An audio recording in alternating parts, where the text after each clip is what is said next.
Question one. When looking at anti-oppressive practice in child welfare regarding Indigenous children, I believe it's most important to look at the history of the topic first. The colonization of Canada brought on extreme oppression for the Indigenous people. The main goal of the new settlers in Canada and the Canadian government until, 50 or so years ago was to assimilate the Indigenous people. This is now known as cultural genocide. Indigenous peoples were viewed as lesser than white people and were put on reserves where they could not access or receive the same everyday living needs as others did in the country. Indigenous children were forcibly taken from their homes and put into residential schools where they were exposed to all types of abuses and tortures and banned from practicing their way of life. In the 60s and 80s, Indigenous children were taken out from their parents without their parents' consent and adopted to white families all over Canada, the States, and Europe. The list of traumas goes on, and this has resulted in intergenerational trauma and an overrepresentation of Indigenous children in the child welfare system. When looking at this at a macro level with an AOP lens, we must look at the overrepresentation of Indigenous children in the system and how the government has played the biggest role in it. The government plays into the macro level because it is the biggest section of it. For example, residential schools, reservations, the assimilation all goes into the macro level of looking at the AOP. How we can fix this would be things like Bill C-92 and stuff that the government is doing right now to help repair damages and listen to the Indigenous peoples and what they need. Meso, when I think of Meso, when regarding AOP and Indigenous peoples, I think of the families. Families for generations upon generations have been broken up, torn apart, and experienced more trauma than I can personally comprehend.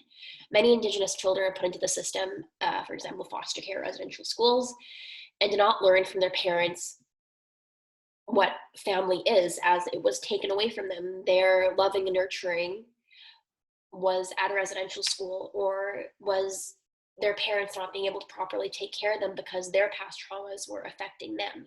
And this all affects the family dynamic. So it's just really difficult for families to, grow when there's so much brokenness happening within them, which makes it really, really difficult.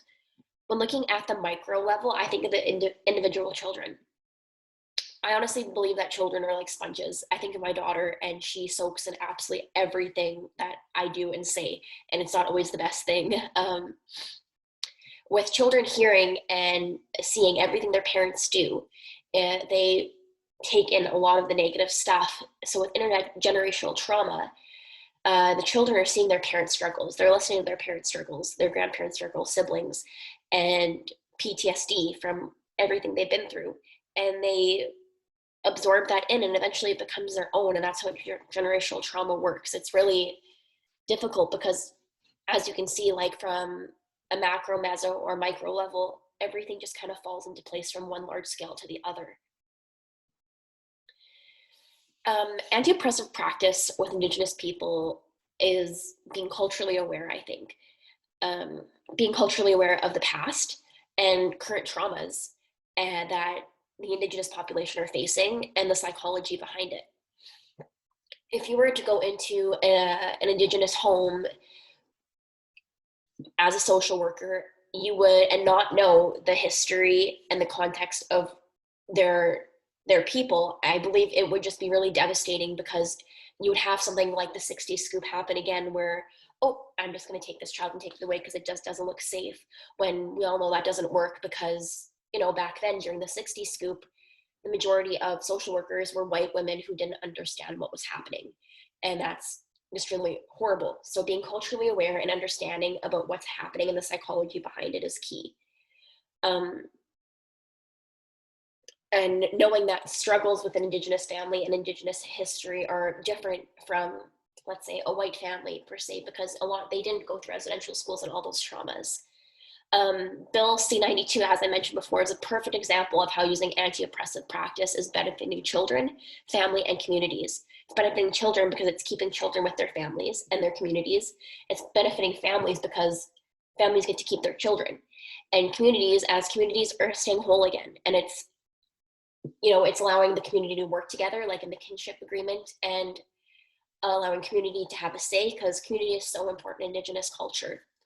So that's definitely in the best interest of children. And since it's incorporating an Indigenous lens, it's anti oppressive.